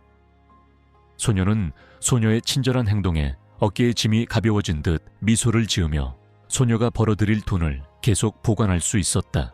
달렌, 고마워 시에나. 그는 돌아서서 내일 다시 오겠다고 말하며 떠나기 시작했고, 소녀는 짜증이 나서 10번째로 그가 업무 시간 중에 와야 한다고 대답했다. 달렌은 차 대신 술을 권한다면 생각해 보겠다고 답하며 그를 죽이려고 할 것이라고 반박한다. 자랑스럽고 약간 행복한 기분. 그녀는 소년이 떠나는 모습을 보며 한숨을 쉬었다. 그는 좋은 마음을 가졌다는 것을 깨달았다. 이 모든 것을 지켜보던 그녀는 이 행동이 자신을 위해서만 일하는 전형적인 용병의 행동이 아니었기에 정말 심각한 일이었는지 물었다. 시에나 또한 그가 정의감만으로 움직이는 어리석은 사람처럼 보이지 않는다고 말합니다. 조금씩 흥미가 생기네요. 가방을 살펴보던 소녀는 다시 한번 한숨을 쉬며 그 남자는 정말 흥미로운 용병이라고 말했다. 그녀는 델런이 자신이 시키는 모든 일을 해낼 수 있다고 확신하며 이미 밤이 되자 주인공이 묵었던 여관으로 돌아갔다고 말한다. 결국 소녀는 다시 공책에 무언가를 쓰고 있다. 우리는 달렌의 일기장을 발견했고 그는 훗날 재앙이 될 반뇨를 제거했으며 심지어 시체까지 회수했다는 내용을 기록하고 있었다. 그는 자신의 스탯창을 활성화하고 이미 나이트 비전이라는 새로운 기술을 습득한 것 같다는 분석을 시작한다. 자신의 스탯이 기하급수적으로 증가했다는 것을 알아차린 소녀는 가능한 한 빨리 최대한 많은 시체를 회복해야 한다고 생각했다고 말했다. 이 비용이 발생합니다.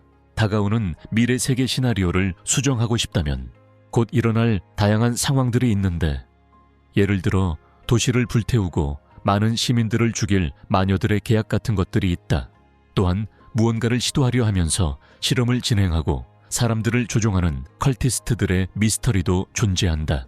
한 무리의 뱀파이어들이 제국을 침략하여 완전히 파괴하고 멸망시키려 하고 있다. 그리고 마지막으로 존재하는 것 중 가장 악한 신이자 그 세계 모든 것의 적. 그는 괴물이 자신에게 그런 짓을 한 사람들의 가면들에 대해 이야기했던 것을 기억한다. 달렌은 신나게 일기를 마무리한다. 상황에 극도로 화가 난 그는 자리에서 일어나 지금 할 수 있는 최선을 다하겠다고 말했다. 폴라이슨의 비밀 결사는 그대로 두면 결국 무시할 수 없는 존재가 될 것이다. 하지만 그 일이 일어나기 전에 그는 사악한 미소를 지으며 한 명씩 부셔서 쓰러뜨리겠다고 덧붙인다. 다음 날 아침 우리는 주인공이 임무를 수행하는 레이븐스 타번을 보게 된다. 안쪽에서 바텐더가 유리컵을 닦고 있는데 뒤에서 무언가가 그의 시선을 사로잡는다. 달렌이 도착하여 카운터 앞에 놓인 작은 의자에 앉아 바텐더에게 위스키 한 잔을 주문했다. 남자는 재빨리 고개를 끄덕이고 근처에 있는 벨을 누른 뒤 주인공에게 음료를 건네고 주인공은 그것을 재빨리 마신다. 그러나 시에나가 깜짝 등장하여 영업시간에만 오라는 지시를 얼마나 더 무시할 거냐고 묻는다. 달렌은 손님과 바텐더가 있으면 영업시간이라고 답하고 소녀는 소년이 너무 많이 이야기한다고 말한다. 주인공은 그날 자신이 죽여야 할 여자에게 묻지만 그녀는 그 소년이 아무도 죽이지 않을 거라고 대답한다. 시에나는 자신의 사무실을 가리키며 지금 들어가야 한다고 말한다. 왜냐하면 무언가에 대해 이야기해야 하기 때문이다. 소녀는 여자가 한 말에 무슨 뜻인지 이해하지 못해 약간 망설이고 있다. 그녀는 몸을 돌려 자신의 사무실로 들어가며 특정인을 위한 특정 업무가 들어왔다고 말한다. 소녀는 그를 낮은 길의 사냥꾼이라고 부르며 사무실로 들어간다. 웃기. 사무실 안에서 데이라는 이 하찮은 사냥꾼이 누구인지 그리고 그 소녀가 이 일에 대해 무슨 말을 하고 싶어 했는지 묻는다. 시에나는 차를 권하면서 소년이 낮은 길목과 골목길을 뛰어다니며 수배자를 잡는 모습이 자신의 새 별명인 줄 몰랐냐고 물었다. 그 별명은 그에게 붙여졌어요. 둘째, 그가 그런 별명을 얻은 것은 당연하다고 덧붙인다. 달렌은 요즘 자신이 수행한 임무들을 기억하고 있다. 이 여성은 또한 그가 지난 한 주 동안 거의 매일 다른 사람들이 더럽고 위험하다고 피하는 일을 했다고 말했습니다. 달렌은 자신 말고도 그곳에 다른 현상금 사냥꾼들이 많을 거라고 반박했지만 소녀는 그가 주제를 바꾸며 서 있었다고 대답했다. 남자는 당신이 받은 일자리에 대해 묻고, 여자는 몸을 돌려 벽 쪽으로 가서 손에 종이를 든 채 몇 장의 종이를 집어든다. 그녀는 미소를 지으며 흔들어 보이며 이게 그의 선물이라고 말한다. 읽고 있어. 그는 약간 놀란 표정을 지으며 자신이 읽고 있는 내용에 혼란스러워하며 마법의 탑이라는 말을 내뱉었다. 시에나는 엘가이의 마법탑이 펠버 발렌티노 구역에 있다는 사실을 확인하며 그가 고용한 이유를 그의 의심에 답해 주었다. 여자는 모든 엘 남자를 대변하는 것이 아니라 매우 중요한 한 명의 마법사를 위해 말하고 있다고 해명한다. 달레는 자신이 활동한 지 일주일밖에 안 됐다고 말하며 더욱 혼란스러워한다. 마법탑은 어떻게 그의 이름을 알고 있었을까? 소녀는 자신의 고객 중 하나인 하이 커넥션이 그를 추천했을 것이라고 대답했다. 둘째, 마법탑의 스카우트들의 관심을 끌기 위해서라고 말합니다. 딜런은 고위급 인사와 만나 소년이 고위급 인사를 만났는지 물었을 것이다. 하지만 시에나는 손가락을 튕기며 그 생각을 하면 누군가가 떠오른다고 말한다. 청동 경비대에 침묵하는 지휘관은 달렌이 동의한다는 소식을 듣고 좋은 추측이라고 말했다. 시에나는 이 남자가 마법의 탑과 연관이 있으며 자신도 만약 가능하다면 이 사람을 동맹으로 삼고 싶다고 덧붙였다. 달렌은 차를 마시며 업무에 대한 자세한 내용을 묻는다. 이미 저녁이 되자 달렌은 달빛에 비춰진 무언가를 응시하고 있었다. 그 요청은 마법타워 LDS 출신의 그 고대의 마법사의 유일한 제자였던 도시 하수구에 실종된 노인 마법사의 제자와 관련이 있었습니다. 그가 도시거리를 걸어갈 때 그는 만약 그의 흔적을 발견한다면 보상이 될 거라고 말했고 소년을 데려온다면 그 2배의 보상이 될 거라고 했다. 미소 짓는 그는 마법사들이 자신의 직접적인 제자들을 자신의 자식처럼 대하며 모든 일이 잘 풀린다면 마법탑이 그에게 호의를 베풀 것이라고 확신하고 있었기 때문에 탑이 반드시 보답할 것이라고 말했다. 때가 되었을 때 그리고 그가 걷는 동안 소녀는 시에나가 자격을 갖춘 가이드를 도와주기로 약속했다고 말했다. 그러자 한 인물이 등장하여 주인공에게 자신이 달렌인지 묻는다. 낮은 길 사냥꾼. 우리는 안내원이 소녀임을 알 수 있고 그녀의 얼굴에 미소가 번져 있음을 볼 수 있다. 그녀는 인사하며 이 일을 위해 소년을 하수구를 통해 안내할 것이라고 말하고 자신의 이름은 페니이며 하수구 청소부라고 밝혔다. 가이드를 본 주인공은 완전히 믿을 수 없다는 듯이 그 사람이 마치 하수구 밑에 있는 아이처럼 보였고 횃불로 그 장소를 밝히고 있었다는 것을 지적하며 놀라움을 금치 못했다. 달레는 하수도가 이 위대한 도시의 기초가 되는지 묻고 소녀는 그렇다고 답하며 자신이 모든 것을 돌본다고 말한다. 주인공은 소녀가 일에 매우 애착을 가진 것 같다고 언급했고 페니도 자신이 그렇다는 것을 확인해 줄 것이다. 달레는 페니에게 악마나 범죄자를 만날 수도 있다고 말하며 위험하지 않냐고 묻자 소녀는 위험하지만 그럴 가치가 있다고 대답한다. 땀 흘리기. 어린 소녀의 성격에 감명받았어요. 주인공은 자신이 매우 긍정적이고 활기찬 사람이라고 언급한다. 달레는 소녀가 그곳에서 얼마나 오래 일했는지 묻고 페니는 약 3년 정도 되었다고 대답한다. 걸어가면서 대부분의 사람들이 그 직업을 1년 이상 버티지 못한다는 사실에 감명받아 그 소녀가 베테랑임을 깨닫는다. 잠시 멈춰선 소녀는 지도에 표시된 장소에 거의 다 왔다고 말한다. 이 말을 들은 달레는 시선을 돌려 옆을 바라보며 젊은 마법사가 그곳에서 사라졌는지 물었고 소녀는 하수구에서 조각품과 미지의 구석들로 가득 찬 광활한 지역을 볼 수 있다고 확인했다. 주인공이 탐험하는 과정에서 실종된 제자가 마법타워 LDS 소속이며 이들은 지구 마법사라는 점을 발견하고 지하 하수도가 전투에 유리하다는 것을 알게 된다.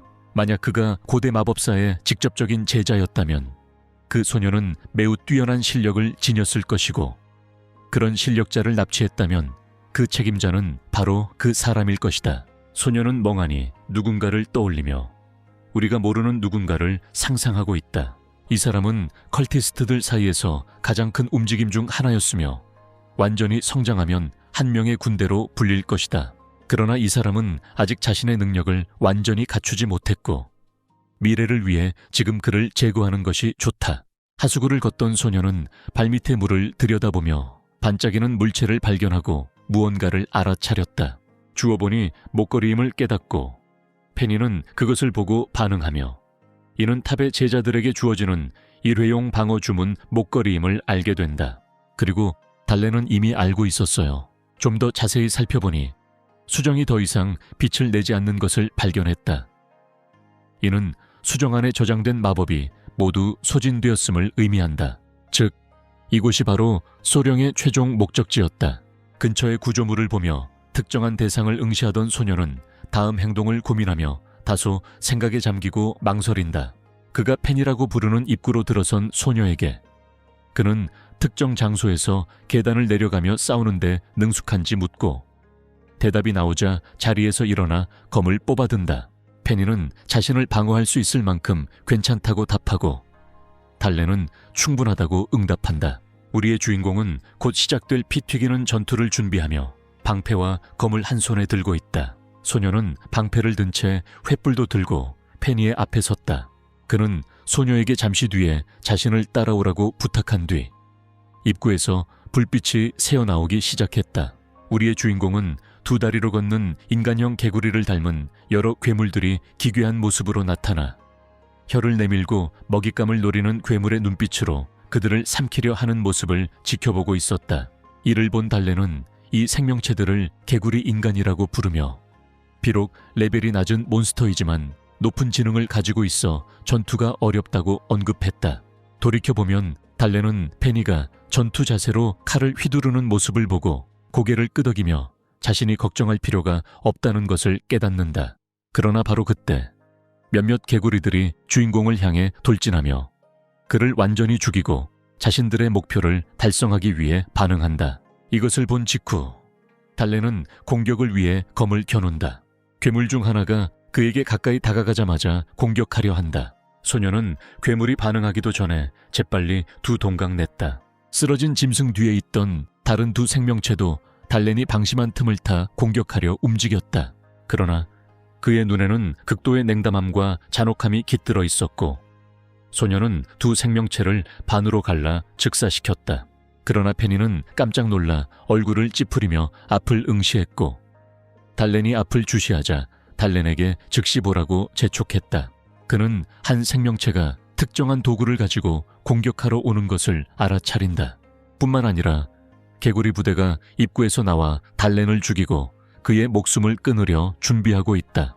짐승의 피에서 얼굴을 닦아내면서 소녀는 웃음을 터뜨리며 저곳이 군대가 아니라 회사일지도 모른다고 말하며 사악한 미소를 지으며 전투를 준비하고 있다고 말했다. 우리의 주인공은 그런 건 아무 상관없다고 덧붙인다. 다시 전투 준비를 하고 있어. 이번에는 모든 짐승을 죽인 후에는 아무것도 중요하지 않다고 말하며 괴물들에게 돌진한다. 잠시 치열한 전투가 벌어진 후 페니는 피 묻은 칼을 들고 무언가에 놀란 듯 서 있다. 소녀는 자신이 본 것을 말조차 할 수 없었고 주변을 둘러보니 하수구 곳곳에 개구리맨의 시체 더미가 흩어져 있었고 그의 몸은 온통 피로 물들어 있었다. 페니가 괜찮은지 묻자 소녀는 주인공 덕분에 괜찮다고 대답했다. 그녀가 달렌에게 다가갈 때 소녀는 자신이 클린 크루의 일원으로서 3년 동안 활동해 왔으며 2명의 프로그맨을 상대할 수 있다고 말한다. 갑자기 소녀는 소녀에게 다가오지 말라고 말하며 소녀를 당황하게 한 채 소녀 앞에 서 있다. 갑자기 주인공에게 검이 날아오자 가까스로 몸을 방어하는 데 성공한다. 그는 도구를 옆으로 던져놓고 도끼를 꺼내 아무것도 보이지 않는 어두운 통로로 던지려 했다. 소녀는 도끼를 던져 그것이 무언가를 향해 회전한다. 개구리 잠수부 중 한 명을 때린 것 같고 엄청난 소리를 냅니다. 갑자기 페니는 겁에 질려 주인공이 그곳에 괴물이 있다는 것을 어떻게 알았는지 묻고 주인공은 괴물들이 인간을 사냥할 때 더 흉포해진다고 설명한다. 사실 그 남자는 마법의 시력을 이용해 어둠 속에서도 볼 수 있었고 마지막 한 명이 도망치는 것을 제외하고는 2명만 남았다는 것을 알아차렸다. 페니는 어떻게 해야 할지 묻고 달렌은 몬스터의 은신처가 멀지 않을 테니 쫓아갈 거라고 설명한다. 우리 주인공을 바라보는 여자는 매우 놀랍다며 약간 부끄러워하는 표정을 짓는다. 달래는 소녀가 걷기를 멈춘 것을 알아차리고 당장 가야 한다고 말하며 무슨 일을 하고 있는지 묻자 소녀는 동의했다. 긴 산책 끝에 그들은 숨겨진 방에 도착했다. 상황 때문에 조금 겁에 질린 동전은 달렌에게 살짝 기대어 그들이 보고 있는 왕좌에 누군가가 앉아있다는 것을 가리키며 소년에게 말한다. 왕좌의 마법사가 지팡이를 들고 앉아있다. 임프레싱과 달렌은 그 소년을 직접 본 것은 이번이 처음이라고 언급한다. 마법탑에서 추방된 이교도 마법사, 대릭은 왕좌에 앉아 주인공이 누구인지, 그리고 그가 자신의 실험 샘플을 만진 사람인지 묻는다. 달렌은 이 이교도 마법사가 자신에게 잊을 수 없는 죽음을 선사한 보스 중 한 명이라고 생각하고, 소녀는 대릭에게 자신이 산책하던 중 쥐 인간을 죽인 범인이라고 확인한다. 마법사는 소년의 말에 반응하는데 이는 이상한 일이기 때문이다. 보통 사람들은 하수구에서 깊게 산책하지 않기 때문이다. 마법 공격을 하는 동안 그의 지팡이가 땅에 떨어져 큰 소리를 내며 주인공이 자신의 은신처로 도망친 개구리들을 쫓아서는 안 된다고 외쳤다. 그러자 주변 바다에서 여러 명의 잠수부들이 모습을 드러내기 시작한다. 페니는 이를 보고 온몸이 떨리며 칼을 쥐고 겁에 질린 표정으로 앞을 바라보았다. 주변을 둘러보니 다양한 개구리 군단이 누구든 갈갈이 찢고 공격할 준비를 하고 있는 것을 보았다. 그녀가 뒤로 물러서며 이 일이 도시로 퍼져나가면 재앙을 초래할 것이라고 말한다. 그러나 겁에 질린 표정을 계속 유지한 채 달렌은 그녀의 등을 건드려 더 뒤로 물러서지 못하게 했고 그녀의 주의를 끌며 얼굴을 붉히게 만들었다. 달렌을 바라보는 시장님의 표정은 단호하고 확신에 찬 모습이었다. 마치 소녀를 안심시키려는 듯했다. 주인공을 본 순간 그녀는 소년이 개구리맨을 그만큼 많이 물리칠 수 있다는 것을 깨닫고 극도의 사이코패스 같은 표정으로 절망할 필요가 없다는 것을 알게 된다. 대릭은 개구리 인간들에게 둘 다 산산이 조각내라고 명령한 뒤 그들이 거대한 이빨까지 가지고 있었다는 사실을 드러낸다. 개구리들은 달렌과 페니를 물리치기 위해 맹렬히 돌진한다. 달렌은 자신을 향해 달려드는 개구리 떼 앞에서 꼼짝도 하지 못하고 서 있다. 개구리들은 달렌을 죽이려는 듯하다. 피 묻은 검을 든 소녀는 페니에게 자신이 싸우는 동안 뒤에 있어 달라고 부탁한다. 소녀는 냉정한 표정으로 페니에게 안심시키며 상대를 향해 빠르게 걸어가며 이 일을 빨리 끝내겠다고 말한다. 달렌은 마법사가 죽으면 개구리 인간들도 모두 죽을 것이라고 말한다. 수백 마리의 이 생물들을 상대하고 있는데 방패와 검만 들고 그에게 달려들었다고 하더군요. 정답은 하나뿐이에요. 한 방향으로 부드럽고 빠른 움직임으로 검을 휘두르고 다른 방향으로도 같은 동작을 반복한다. 보이는 것은 괴물의 피가 튀긴 자국뿐이다.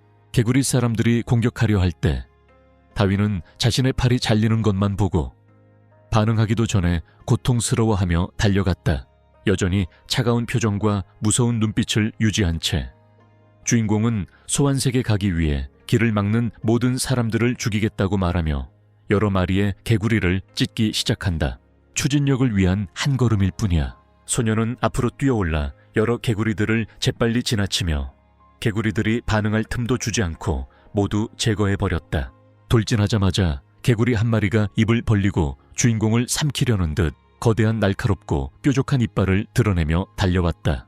그러나 소녀는 빠르게 혐오스러운 표정을 지으며 개구리의 턱을 두 동강 내어 개구리가 자신을 공격하는 것을 막았다. 그가 땅에 착륙하자 여러 마리의 개구리들이 사방에서 소년을 에워싸고 한 손으로는 도망칠 수 없게 만들었다. 그는 주먹을 꽉 쥐고 준비하며 빠르게 개구리 두 마리를 때려 없앤다. 그는 개구리 한 마리가 뒤에서 자신을 공격하려 한다는 것을 알아차리고 재빨리 반응하여 개구리가 보기 전에 두 동강 내버린다. 전투는 여러 생물들이 자신들의 힘과 기술의 부족함을 만회하기 위해 우리 주인공을 사방에서 공격하는 가운데 계속되고 있지만 달렌의 검술 실력이라면 대부분의 생물들을 쉽게 처치할 수 있다. 하지만 개구리들이 공격해오는 과정에서 그의 검이 부러지고 방패도 부서져 소녀는 맨손으로 남게 된다. 그러자 모든 개구리들이 이 기회를 틈타 맨손으로 싸우며 모든 짐승을 죽이려는 주인공을 공격하기 시작한다. 그는 다이아몬드 능력을 사용해 손으로 싸우며 저주받은 개구리들을 모두 끝장내겠다고 맹렬히 외친다. 여러 짐승들이 계속해서 우리의 주인공을 공격하지만 주인공은 주먹만으로 그들의 머리와 배를 부수며 막아내고 있다. 싸움 내내 소녀는 냉정한 표정을 유지하며 주먹만 꽉 쥔 채 희생자들의 피로 손을 적셨다.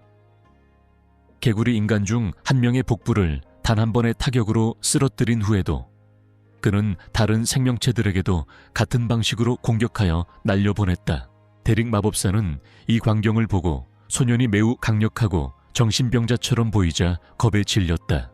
그는 맨손을 가진 남자에게 찢겨져 내동댕이 쳐지고 있다. 그는 그런 미지의 별이 어디에서 왔는지 궁금해한다. 앞을 내다보던 이 이교도 마법사는 칼을 든 채 다가오는 달렌을 눈치채지 못하고 이미 늦었음을 깨닫고 지팡이로 자신을 방어하려 하지만 실패한다. 보라색 에너지의 흔적이 위에서 아래로 이동하며 가을의 움직임을 따라 도끼를 휘두르는 모습을 볼 수 있다. 먼지가 가라앉은 후 우리는 주인공이 이교도 마법사의 머리에 강력한 일격을 가한 것을 볼 수 있다. 마법사는 마지막 말을 남기며 자신의 목표를 이룰 수 있을지 주인공을 지켜보겠다고 한다. 달렌은 모든 일이 끝났음을 깨닫고 안도의 한숨을 내쉬었다. 위저드가 사망했다는 알림이 표시되며 그가 이교도 마법사가 된 용병의 시신을 발견했다는 내용이 함께 나타납니다. 우리의 주인공은 몸속에 용의 피가 흐르는 데릭과 싸우고 데릭에게 흡수되었던 순간을 기억한다. 데릭은 실험에 이용되던 인물이었다. 달렌은 그 장면을 지금 생각해보니 극도로 끔찍했다고 말하며 눈앞에 놓인 시체를 저주했다. 그런 다음 시스템은 몸체를 흡수하여 그 기술과 스탯을 습득할 의향이 있는지 묻습니다. 우리의 주인공은 손을 뻗어 주먹을 풀고 시체 수집을 통해 녹색 에너지가 몸 안을 흐르며 스탯을 증가시킨다. 특히 에너지와 마나, 스탯이 눈에 띄게 상승한다. 그는 또한 이전 몸에서 얻을 수 있는 드래곤 블러드 재생이라는 능력을 얻었고 주인공의 경우 이미 6%의 숙련도를 달성했으며 소녀는 자신에게 무언가 흐르는 것을 느끼기 시작하며 극심한 고통을 겪기 시작합니다. 달렌의 몸 위로 황금빛 오라가 퍼지기 시작하며 마치 금빛 에너지로 뒤덮인 것처럼 보인다. 방 안의 모든 사람들, 페니와 개구리 인간들까지 무슨 일이 일어나고 있는지 이해하지 못하고 어리둥절해하고 있다. 잠시 동안 소녀는 모든 에너지가 몸속을 흐르는 것을 느끼며 자신이 매우 강력해진 것을 깨닫고 가만히 서 있었다. 자신감 있게 소녀는 돌아서며 개구리 인간들의 시선을 끌고 무슨 일이 벌어질지 준비가 되었는지 물었다. 새로운 힘을 보여준 후 모든 개구리들은 주인공을 두려움에 떨며 바라보고 무슨 일이 일어날지 두려워하며 죽임을 당하기 전에 즉시 도망칩니다. 여기서 달렌은 한숨을 쉬며 눈을 감고 무언가를 생각하는 듯하다. 그러나 그의 생각은 페니가 그의 이름을 부르는 소리에 의해 중단되었고 소녀는 눈을 뜨고 소녀를 바라보았다. 소녀는 페니에게 다가가서 그녀에게서 떨어져 있으라고 말하자 페니는 겁에 질려 달렌이 괜찮은지 묻고 눈앞에서 벌어진 모든 일에 놀라 달아났다. 페니는 소년이 정말 사람인지 묻고 소년은 페니가 무슨 뜻인지 물었다. 페니는 소년이 인간임에도 불구하고 달렌처럼 믿을 수 있는 손으로 수십 마리의 개구리를 죽인 사람은 모두 그렇지 않다고 말하기 시작한다. 달렌이 무언가에 대해 어떻게 생각하는지 묻자 소년은 질문을 이해하지 못하고 갑자기 왜 그런 질문을 하느냐고 되물었다. 주인공은 할 말이 없어서 물어봤다고 대답하고 소녀도 동의하며 뭔가 말하고 싶었다고 덧붙인다. 당황한 듯 손가락 끝을 만지작거리며 처음 만난 사이임에도 불구하고 그는 그녀가 알고 지낸 다른 사람들과는 다르다고 말한다. 매우 수줍음을 많이 타는 소녀는 그와 가까이 있으면 그가 무엇이든 할 수 있을 것 같은 느낌이 든다고 말한다. 그녀는 달렌이 인간인지 아닌지는 중요하지 않다고 말하며 중요한 건 소년이 자신이라는 것이라고 말하지만 달렌은 약간 당황한 표정으로 기다려 달라고 말한다. 그 소녀는 자신의 생각이 아니라 그녀에 대해 말한 게 아니라고 말했다. 그는 이교도가 그를 인질로 삼은 장소에 대해 그녀가 어떻게 생각하는지 알고 싶어 했다. 소녀는 완전히 토마토처럼 붉게 물들어 있었다. 소녀는 짜증을 내며 그가 무엇을 요구하는지 설명하지 않으면 이해하겠다고 말했다. 다른 곳에서는 십자가가 거꾸로 놓인 조각상이 있는 교회 안에서 우리는 좋은 대화를 나누는 사람들을 볼 수 있다. IT 관련 인물들이 대화를 나누고 있는데 그중 한 명이 급하게 사도회의를 소집한 이유가 대릭이 사망했기 때문이라고 말합니다. 다른 이들은 모두 충격을 받았고 한 명이 그에게 묻는다. 어떻게 그렇게 강력한 이교도 마법사가 죽을 수 있었을까? 회의를 진행하는 마법사는 자신이 마지막으로 입회했지만 쉽게 죽을 수 있는 사람이 아니라고 말했다. 마스크를 쓴 인물 중 한 명이 그에게 무슨 일이 일어났는지 묻자 500명의 잠수부 군대가 예상치 못하게 나타나 방 안의 사람들을 모두 어리둥절하게 만들었다. 그 남자는 군대의 절반이 죽었다고 대답했다. 또한 나머지 사람들은 두려움에 도망쳤고 그로 인해 대릭이 사망했다고 설명했다. 그들 중 한 명이 경비원들이 이런 일을 한 거냐고 묻습니다. 다른 복면을 한 인물들도 혹시 침묵의 회사와 연관된 사람이 아니었는지 물었지만 역시 아니라는 대답을 받았다. 회의를 진행하던 마법사는 한 사람이 저지른 일이라고 말하며 복면을 한 인물 중 한 명이 충격에 빠졌다. 그들은 계속해서 이야기를 나누며 왜 그 망할 대릭이 고참 마법사에 직접 제자를 납치했는지 의아해하고 있었다. 그러나 사도가 방으로 들어온다.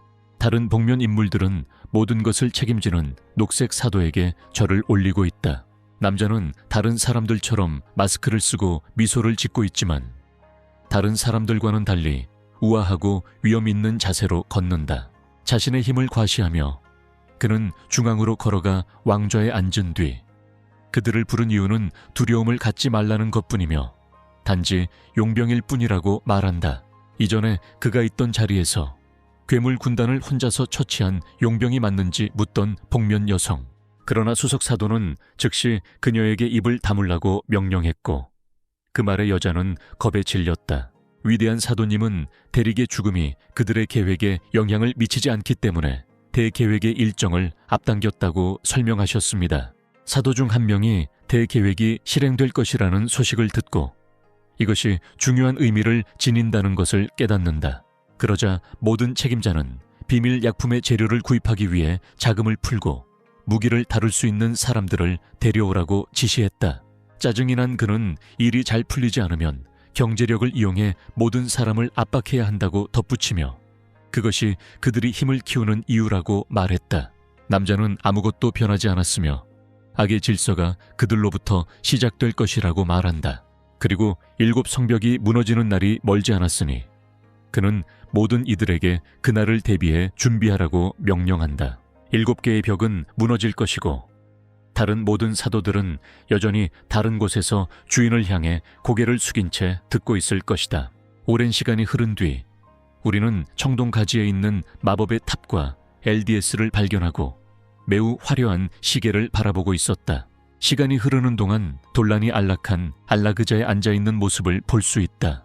소녀는 시에나가 임무를 준 사람이 자신을 직접 만나서 추가 보상을 주고 싶어 한다고 말한 것을 기억했다. 해피. 달레는 계속해서 주변을 둘러보며 말했다. 그가 추가 보상을 받는데 문제가 없고 그래서 그가 거기에 있는 거야. 지루해진 소녀는 아직 아무도 자신을 부르지 않자 자신의 상태창을 열어 자신이 습득한 기술에 대한 설명을 읽기 시작한다. 용의 피 재생.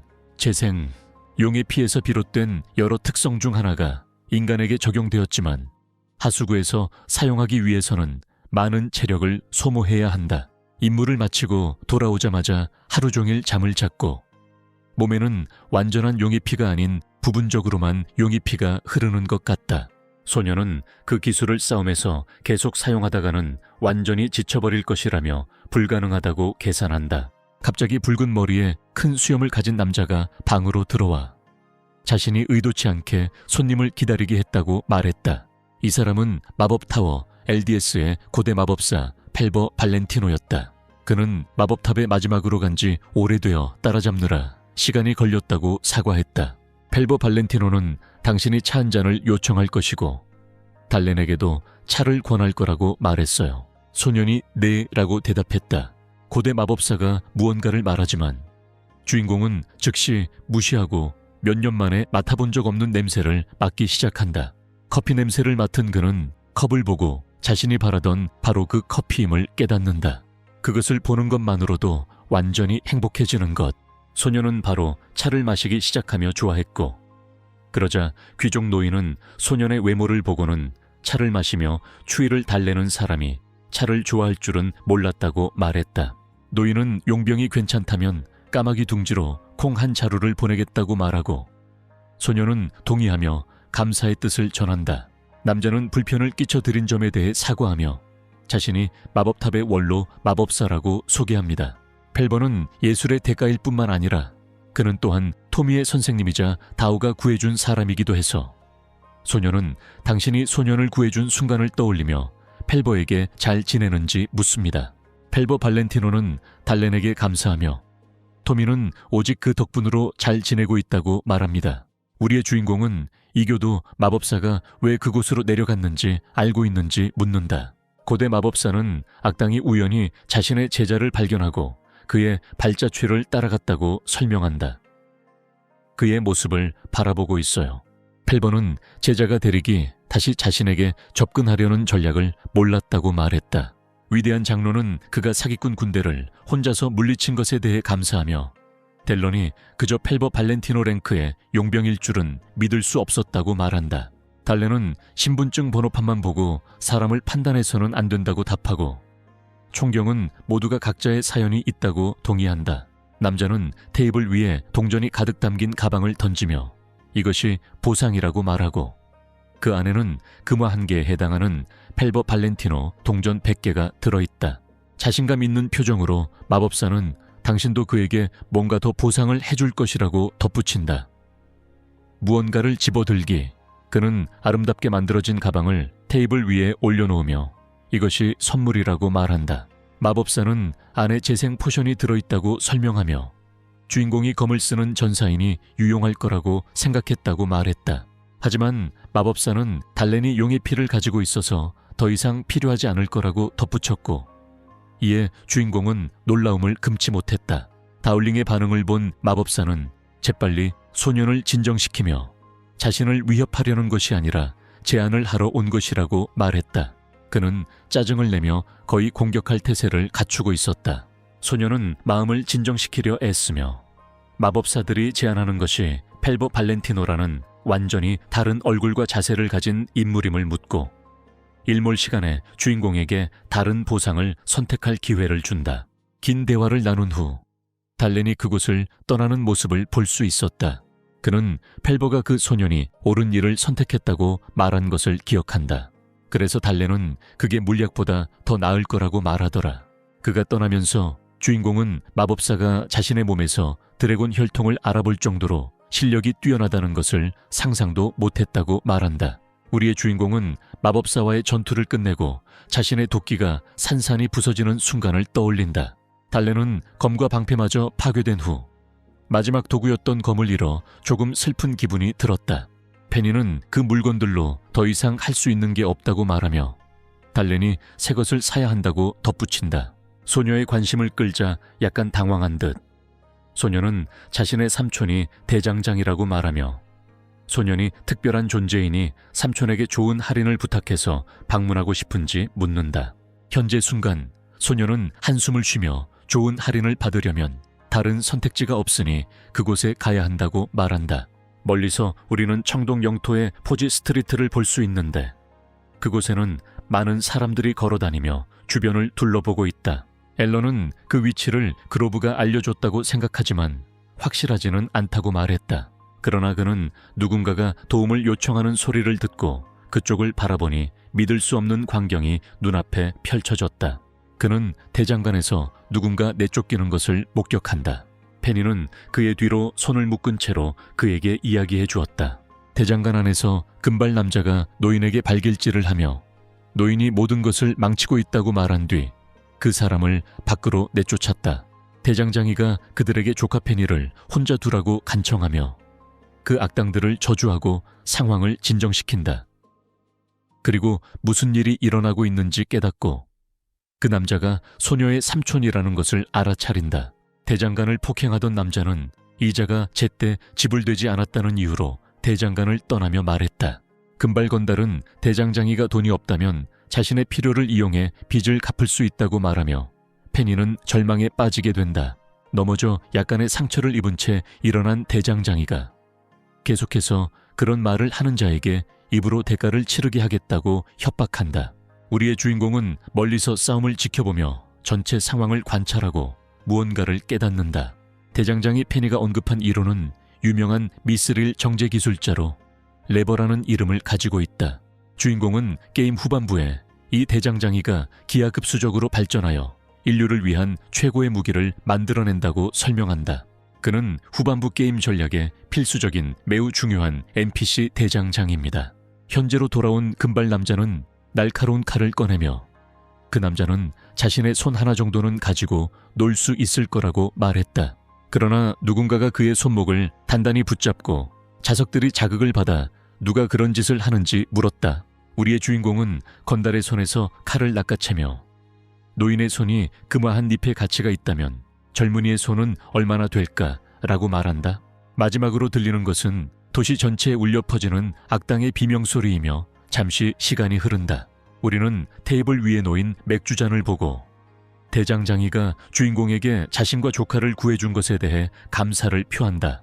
남자는 조카가 그 소년에 대해 이야기한 것을 들었다며 술을 마시고 있던 주인공에게 새로운 무기가 필요한지 물었다. 안타깝게도 대장간 주인은 앞서 본 것처럼 가게에 빚이 있어서 지금은 소년에게 적합한 무기를 만들어 줄 수 없다고 설명한다. 소년은 입가에 음료를 닦으며 남자의 비지 무기 제조와 무슨 상관이 있는지 물었다. 대장장이가 짜증을 내며 손을 탁자 위에 내리치면서 사람들이 자신의 모든 도구와 흥미를 빼앗아 갔다고 말하며 이 빚 때문에 한 상점에서 5년 동안 일하면 빚을 갚아주겠다고 했다고 한다. 하지만 동네 대장간 주인인 그에게는 가게 문을 닫는 순간 모든 것이 끝나는 것이었다. 그리고 빚을 갚은 후에는 그에게 남은 유일한 미래는 다른 사람의 대장간에서 일하는 것뿐이었다. 우리의 주인공은 남자가 자신의 지위를 유지하려 했다고 추측했고 결국 깡패들이 그를 위협하러 찾아왔다. 대장간 주인은 주인공의 말을 무시하고 텔레아 출신의 놈들이 싫다고만 말할 뿐인데 이 말이 소년의 관심을 끌게 된다. 그러자 대장장이가 얼굴을 감싸며 말했다. 달렌이 그런 목적으로 왔다면 잊을 수 있겠지만 뜻밖에도 방해받고 말았다. 주인공은 그 남자가 얼마를 빚졌는지 물었다. 그를 믿지 못하게 만들다. 자신감 넘치는 달렌은 그 빚을 더 많이 갚겠다고 말한다. 행복하게 미소 짓고 있어요. 소녀는 그곳을 떠나려 하지만 대장간 주인은 혼자서 감당하기에는 금액이 너무 크다고 하며 막으려 한다. 그가 떠나면서 달렌은 손을 흔들어 작별 인사를 건네며 이 세상에는 모든 일에는 방법이 있고 걱정할 필요가 없다고 말하지만 그 대가로 대장장이에게 무기를 만들어 달라고 부탁한다. 그가 떠나면서 주인공은 임무를 완수하기 위해 대장간에서 도끼를 집어든다. 자신의 능력을 확신하며 자신감 있게 돌아보며 대장간 주인에게 그것을 보증금으로 간주하라고 말한다. 마침내 떠나기 전 소녀는 그에게 맥주 한 잔에 감사 인사를 전했고 난쟁이는 그저 남자가 떠나는 모습을 지켜볼 뿐이었다. 대장장이가 조카에게 그 남자가 누구였는지 묻자 소녀는 아무 말도 하지 않았다. 당황한 그녀는 먼저 그가 인간인지 아닌지 따져봐야 한다고 말했지만 결론적으로 그는 정말 대단한 사람이었다. 밤이 되자 다른 곳에서 여러 마차들이 다양한 음식과 음료가 실린 채 도착하는 모습이 보인다. 한 사람이 통나무를 들고 있는 소년에게 말을 걸어 소년이 무슨 말을 하려는지 묻는다. 주인공은 불맥의 돈을 좀 빌려달라고 부탁한다. 금화 몇 개를 손에 쥔 채 남자는 무슨 말을 해야 할지 몰라 그저 앞에 있는 소년을 바라볼 뿐이었다. 잠시 후 집에서 나오니 손에 동전 가방을 든 사람이 보였고 달렌은 그게 수수료였다고 말했다. 우리는 달렌이 보마와 협상하던 때를 떠올린다. 그때 달렌은 가족 구성원이 빚을 지고 있다고 설명했고 귀족은 그 빚이 무엇인지 물었다. 귀족의 집에서 포도를 먹으면서 주인공은 사업자금 대출이 계속 쌓여 원래 금액의 수십 배로 불어났다고 설명한다. 달래는 남자에게 금을 빌려줄 수 있는지 묻고 둘 다 망설이며 빌려주는 것이 적절한지 의문을 품는다. 담배를 피우면서 바바는 이 사람이 빚을 누구에게 지게 했는지 묻는다. 달래는 틸리아 상점과 함께였다고 답했고 이를 들은 난쟁이는 짜증스러운 표정을 지으며 분명히 불쾌해했다. 귀족은 당신이 돈을 빌려줄 거라고 말하고 달래는 사과를 먹으며 그 남자가 텔리아와도 연줄이 있는 것 같다고 덧붙인다. 주인공은 그에게 보답으로 무엇을 해야 할지 묻고 귀족은 그가 재빠르게 생각한다고 말한다. 그의 시가를 끄면서 그는 텔리아의 가게가 세계의 기금을 가진 단체라고 말하며 내일 같은 시간에 달렌을 만나기로 약속했다고 한다. 달렌은 브론즈 영토의 상업 권력을 대부분 장악한 컬트 집단인 역행파의 사도들이 불법적으로 설립한 틸리아 샵에 대해 설명하기 시작한다. 이곳은 컬트 집단의 삶의 터전이나 다름없다. 달렌은 그렇게 빨리 만날 계획은 없었지만 그들이 얽히게 된 이상 그들을 꺾어야만 할 것이다. 주인공은 지금 당장 맞서겠다고 말한다. 이들은 여전히 불법 상인 조합이므로 공개적으로 맞서면 매우 위험할 수 있다. 먼저 그는 그들의 소나귀에서 누룩을 빼내야 했고 무언가가 떠올라 소년이 약간 놀랐다.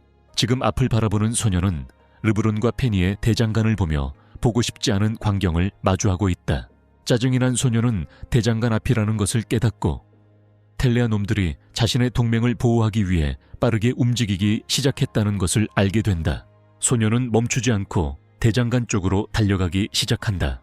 그는 대장간 앞에서 칼과 곤봉을 든 무리들이 페니와 그녀의 삼촌을 죽이려 준비하는 모습을 목격한다. 한 남자가 노인에게 자신들이 하는 일이 아니니 순순히 따라오라고 말하며 동전 몇 개만 있으면 된다고 한다. 손에 망치를 든 채로 그는 가지 않겠다고 말하며 모든 부하들을 저주하고 그들을 죽이겠다고 말한다. 남자는 대장장이를 조롱하며 망치가 무섭다고 말하지만 사실은 뒤에 군대를 숨겨두고 그를 놀리는 것이다. 깡패 두목은 노인이 잠시라도 자신을 방어할 수 있다 해도 그들 모두와 싸울 수는 없을 거라고 말했다. 더 이상 엎드린 몸 상태가 아닌 노인은 자신 앞에 놓인 모든 적들을 상대할 수 있다는 것을 깨닫고 두려움에 떨기 시작한다. 그러자 건달 두목은 마침내 명령을 내린다. 모두가 공격을 기다리고 있었고 노인과 페니는 그 과정에서 그녀를 개년이라고 불렀다.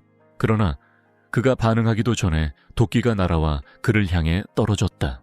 즉시 도끼가 곧장 적중하여 건달 두목의 손을 잘라버렸고 피를 흘리며 고통에 찬 비명을 지르며 주먹을 들어 올렸다.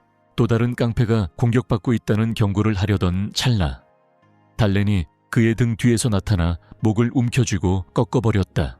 깡패들은 소년이 공격하는 모습을 지켜보고 달렌은 마침내 결심을 굳혔다고 말한다.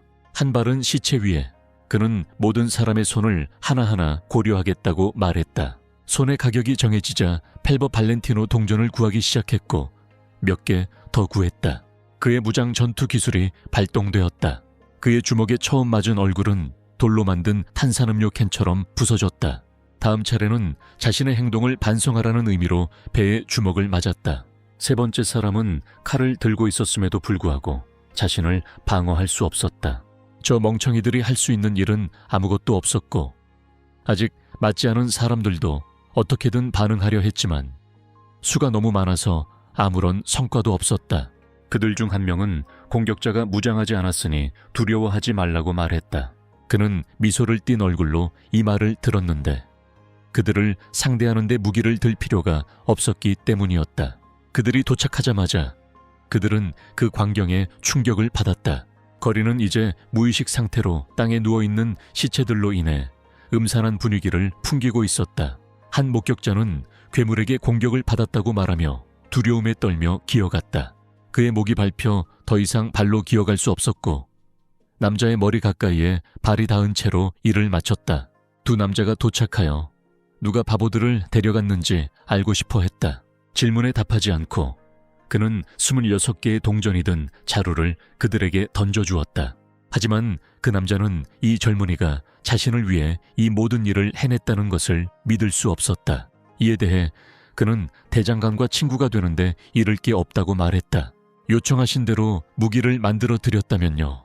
땅을 내려다보던 그는 시신 중 한 구에서 평소와 다른 점을 발견하고 젊은 남자가 죽은 척 연기하고 있다는 것을 알아차려 손을 흔들었다. 그는 그들이 단지 몇 푼의 돈을 위해서가 아니라는 것을 알고 있었고 상사들이 무엇을 의도하는지 알고 싶어 했다. 이 모든 상황이 불리하게 돌아가는데도 젊은이는 상대방이 잘못된 대답을 해서 현실로 돌아왔으니 더 이상 아무 말도 하지 않겠다고 말했다. 인내심이 많지 않은 그는 그에게 이번이 마지막 기회라고 말하며 가게에서 바보처럼 말한 것을 그대로 말하는 게 좋겠다고 했다. 그는 모두 가져가라고 말했다. 그래서 그의 신문관이 누구인지 알고 싶어 했다면 장인, 상인, 사업과 관련된 모든 사람들은 그들을 데려가거나 죽인다. 이제 남은 것은 누가 명령을 내렸는지 알아내는 것뿐이었다. 대답하기도 전에 소년의 손이 기이한 모양으로 뒤틀렸다. 그는 변신하고 있었다. 하지만 그는 탈리아 가게 주인이 내린 명령이라고 말했다. 그의 얼굴은 늑대인간 미소로 바뀌었다. 이로 인해 그는 다음에 무슨 일이 일어날지 더욱 예민하게 감지하게 되었다. 변신이 완료되기 전에 그는 소년을 땅바닥에 내던졌다. 시간이 지날수록 그는 완전히 변신하는 데 가까워졌다. 근처 땅바닥에 도끼가 놓여 있는 것을 보세요. 그는 그것을 움켜잡았다. 이제 그 생명체는 머리가 없는 몸뚱이일 뿐이었다. 대장간 주인은 그게 무엇인지 몰랐지만 그 남자에게서 그게 반인반수라는 이야기를 들었다. 이제 그는 실생활에서도 반몬스터 변신을 사용할 수 있게 된 것 같다. 예상보다 빠른 발전. 그가 떠나면서 그들에게 안으로 들어가 문을 잠그고 며칠 동안 거기 머물라고 말했습니다. 하지만 대장장이가 그가 어디로 가는지 알고 싶어 했다. 그의 기억 속 가게에는 역겨운 물건들이 있었다. 그는 자신의 부유한 고객 중 한 명을 표적으로 삼고 있다고 생각했기 때문에 갈루스 엠포리움으로 향하고 있었다. 그곳에서 일을 마친 후 그는 갑옷과 무기를 가지러 돌아올 것이다. 방 안에는 커다란 샹들리에가 공간을 밝히고 있었다. 그는 델런조차 텔리아 숍에서 연설하러 간 것이 우연이라고 생각했다. 늘 의심스러워했지만 최근에는 그들이 많은 물건을 사들이고 있다는 것을 알게 되었다. 그들은 단순한 사업 이상의 큰 일을 준비하고 있는 것 같았다. 그때서야 그는 이 상황에서 자신이 무엇을 해주길 원하는지 물었던 남자의 말을 떠올렸다. 하지만 그가 다시 나타날 때를 대비해 세부 사항은 남겨두세요. 아침에 커피를 마시는 것은 정말 기분 좋은 첫 활동이었다. 창문으로 누군가 갑자기 들어오는 모습에 그는 금세 놀라움을 금치 못했다. 화려한 모습으로 도착한 사람은 달렌이었다. 그는 달렌이 왜 갑자기 나타났는지 몰랐지만 이미 그 남자에게 창문으로 몸을 숨기라고 지시한 상태였다. 화살들이 날아들기 시작했고 남아있던 몇 안 되는 온전한 것들도 부러졌다. 깜짝 놀란 그는 이게 무슨 뜻인지 알고 싶어 했다.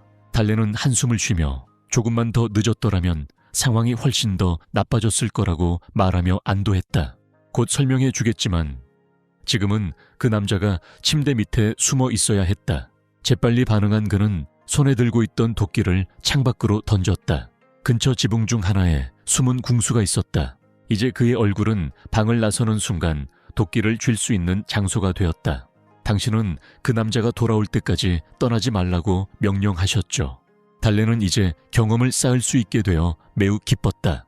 남자는 그가 한 말을 들었지만 전혀 이해하지 못했다.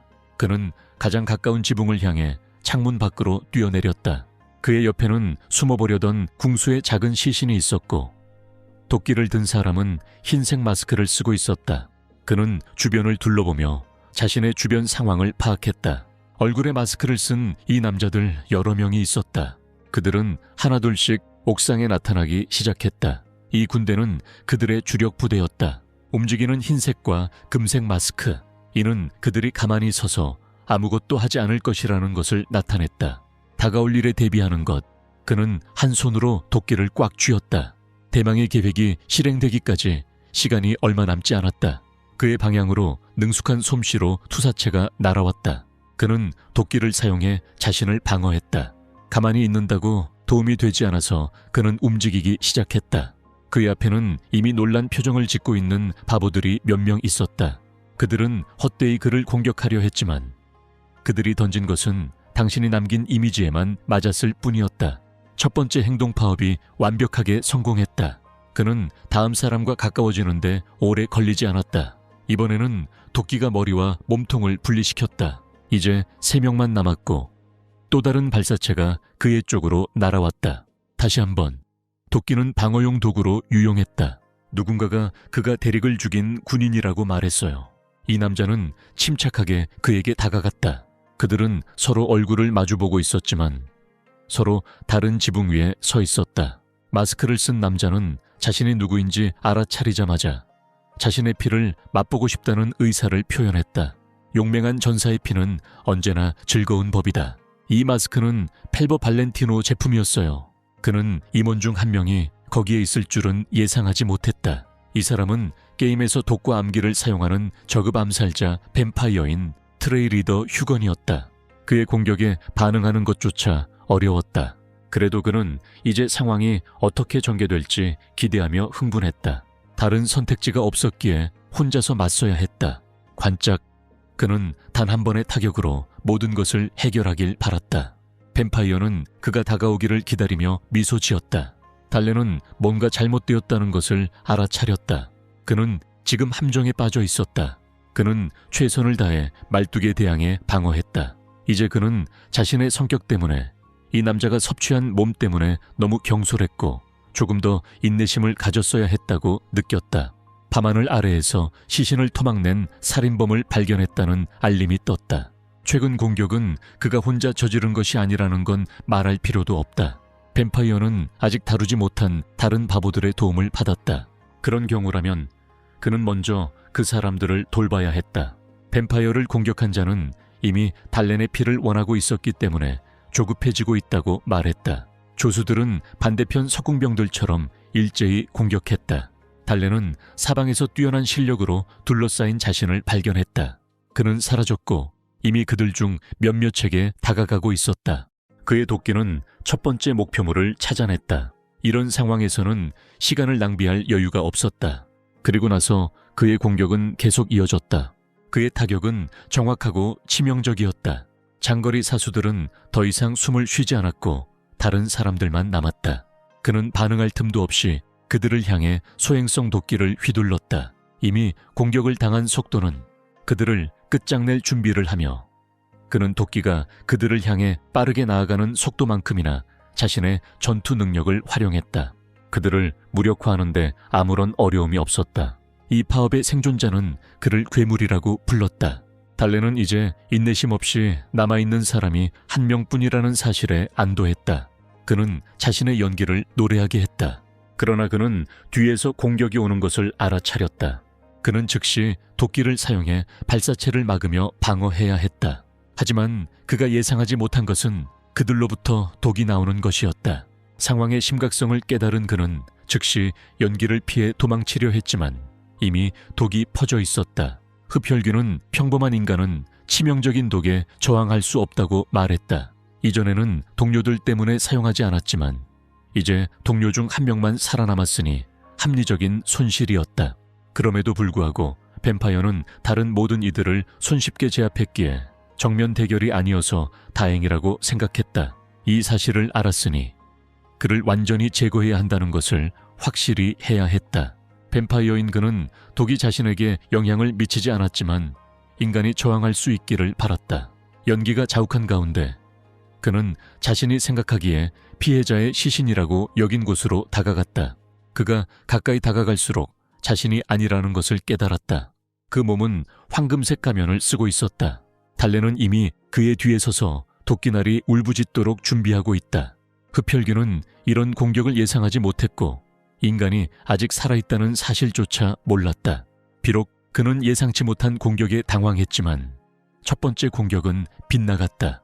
지금 그의 머릿속을 채우고 있는 것은 인간이 독을 어떻게 이겨냈는지에 대한 생각이다. 유일한 가능한 설명은 그가 인간이 아닐 것이라는 점이다. 정말 무시무시한 괴물이네요. 그 앞에 서 있는 남자는 그의 눈이 불타오르고 있다고 말한다. 군복무 시절에 최루탄이 떠올랐다. 하지만 뱀파이어는 그게 뭔지 전혀 모른다. 그가 무슨 말을 하는지 이해하지 못한 채 그는 맹렬히 공격하기 시작했다. 지금 그가 바라는 것은 이 사람이 빨리 죽어버리는 것뿐이다. 달래는 공격에 아랑곳하지 않고 한숨을 내쉬었다. 그는 드래곤의 피가 자신을 재생시키는 동안 공격 패턴이 항상 같았기 때문에 신경 쓰지 않았다. 달렌의 발이 지붕에 푹 꺼졌다. 흡혈귀는 그 남자가 이미 눈앞에 있다는 것을 믿을 수 없었다.